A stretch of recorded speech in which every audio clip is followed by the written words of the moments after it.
व्रतों में सर्वश्रेष्ठ श्री एकादशी व्रत है। समस्त विश्व में कोई ऐसा नहीं जो एकादशी व्रत की महिमा न जानता हो। एकादशी का प्रादुर्भाव और एकादशी जी की जो महिमा है उसके विषय में थोड़ी चर्चा करते हैं। सतयुग में शंखासुर का पुत्र मुर नामक दैत्य हुआ। शंखासुर को भगवान विष्णु ने मार डाला। इससे मुर को बड़ा दुख हुआ। इसका बदला लेने के लिए वो वन में जाकर मुर दैत्य घोर तपस्या करने लगा। उसके तपस्या से संतुष्ट होकर सर्व सामर्थ्यशाली भगवान ब्रह्मा जी उसके समीप आए और उससे कहा कि तुम वरदान मांग लो। ये सुनकर मुर दैत्य बोला कि हे वरदाता नाथ, देवता, दैत्य, मुनि, मनुष्य, शिव, विष्णु और बड़े बड़े लोकपाल, दिक्पाल, जहां तक आपकी सृष्टि है, मुझे कोई समर में न जीत सके न कोई मार सके, ऐसा वरदान दीजिए। इतना उसने तप किया मुर दैत्य ने कि भगवान ब्रह्मा को विवश हो करके ऐसा ही हो तथास्तु, ऐसा ही हो कहना पड़ा। अब ब्रह्मा जी ऐसा कह करके अपने लोक को चले गए। अब जो असुर है वो वर पा करके बड़ा बलवान हो गया। जिस लोकपाल के पास जाता ललकार कर उसे परास्त कर देता, क्योंकि मर सकता नहीं। ब्रह्मा जी ने ऐसा वर दिया है। लोकपालों को जीतकर समस्त लोकों पर अपना उसने अधिकार कर लिया और समस्त लोकपालों के पद पर वो दैत्यों को नियुक्त करता। दैत्य सदैव विपरीत भावना वाले समस्त ब्राह्मणों को, भक्तों को, गाय को, ऐसे सब संतों को सताना, मारना, काटना, महान अत्याचार मुर दैत्य के द्वारा फैल गया। दुखी होकर के समस्त देवता भगवान शंकर जी के पास गए। भगवान शंकर जी सबको आश्वासन दिए, क्योंकि वो कल्याण स्वरूप है।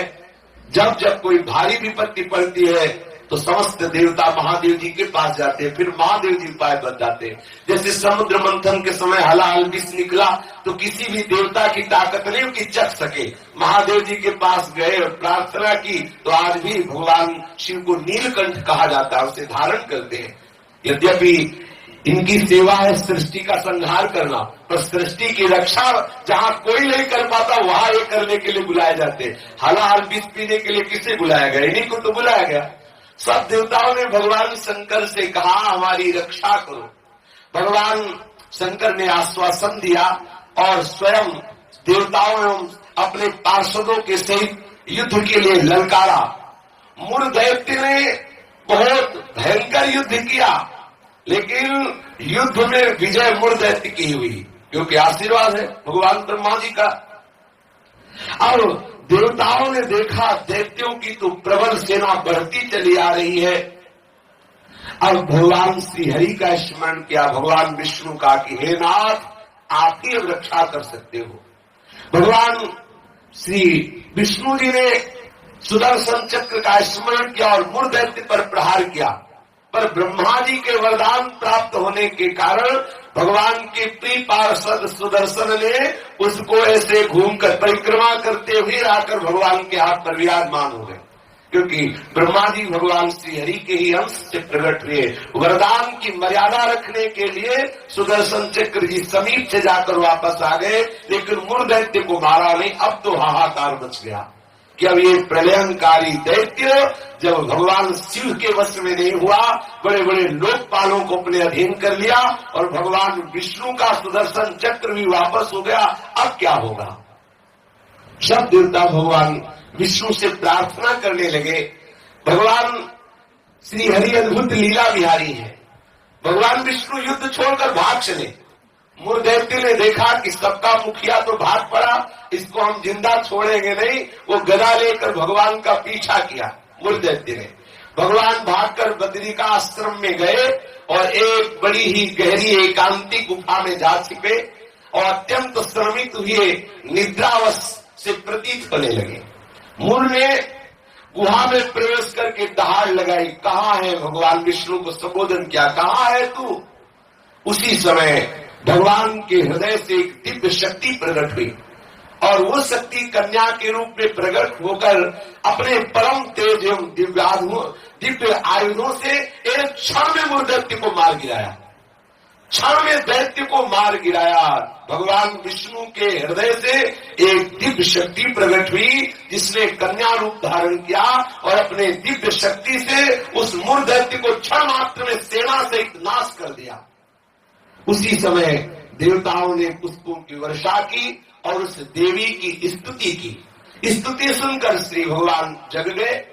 भगवान विष्णु ने देवताओं से कहा, तुम किसकी स्तुति कर रहे हो, क्या हुआ? बोले, प्रभु आपके हृदय से ये कन्या प्रकट हुई और इसने सब दैत्यों का नाश कर दिया और मूर दैत्य को भी मार दिया। भगवान ने कहा कि ये कन्या जो हमारे हृदय से प्रकट हुई, ये एकादश तिथि को प्रकट हुई, 11 को, इसीलिए इस कन्या का नाम होगा एकादशी। और हे एकादशी, तुम अष्ट सिद्धियों और 9 निधियों की स्वामिनी होगी। तुम में इतनी सामर्थ्य होगी कि जो तुम्हारा व्रत रखेंगे उनके चरणों में मोक्ष लुटेगा। एकादशी का महत्व है उसके चरणों में सर्वपाप प्रशमनम पुण्यमात्यंतिकम तथा गोविंद स्मारणम मेकादश्यामुपोषणम।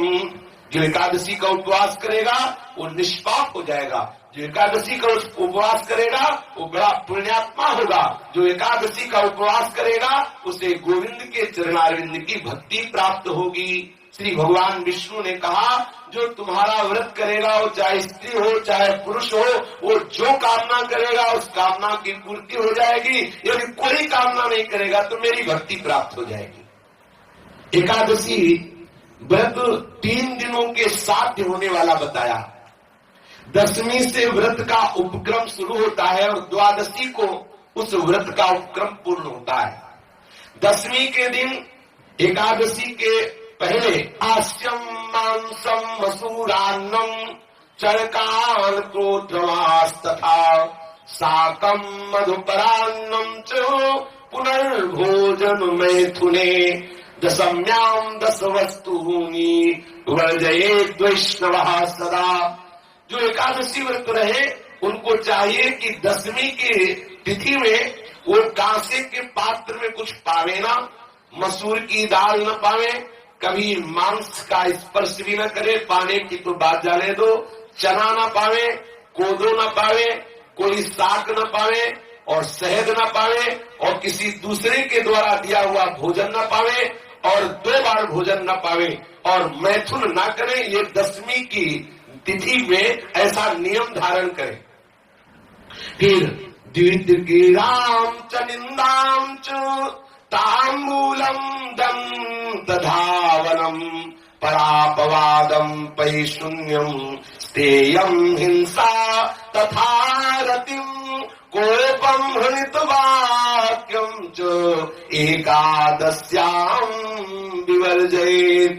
अब एकादशी के दिन 10वीं के दिन ऐसे नियम से रहे कि कांस के पात्र में कुछ पावे ना, मसूर की दाल न पावे, मांस का स्पर्श भी न करे, चना न पावे, कोदो न पावे, कोई साग न पावे, शहद न पावे, दूसरे के द्वारा दिया हुआ कुछ न पावे और 10वीं को 1 बार भोजन करे, मैथुन क्रिया न करे। तब एकादशी के दिन ये नियम ले कि कभी जुआ ना खेले, ना किसी को खेलता हुआ देखे। एक बार दृष्टि पर जाए हटा ले, जैसे लोग ताश वगैरह खेलते। एकादशी के दिन नींद न ले, एकादशी के दिन पान न खावे, एकादशी के दिन दातून न करे, एकादशी के दिन किसी की चोरी न करे, हिंसा न करे, किसी के साथ मैथुन न करे, कभी क्रोध न करे और झूठ न बोले। एकादशी के दिन ये 11 कार्य ना करते हुए बोले फिर निरंतर स्मरण प्रियालाल का करते हुए, भगवत स्मरण करते हुए फलाहार पावे तो 1 बार पावे, वो भी थोड़ा पावे। अब हमें तो लगता है कि जितना और दिन पदार्थ पाने को नहीं मिलते उतना तो एकादशी का दिन। बोले अमुक की खीर बनाओ, उसके कूटू की पकौड़ी बनाओ और उसका सिंघाड़े का हलवा बनाओ, ये वो। अब एकादशी का मतलब क्या है?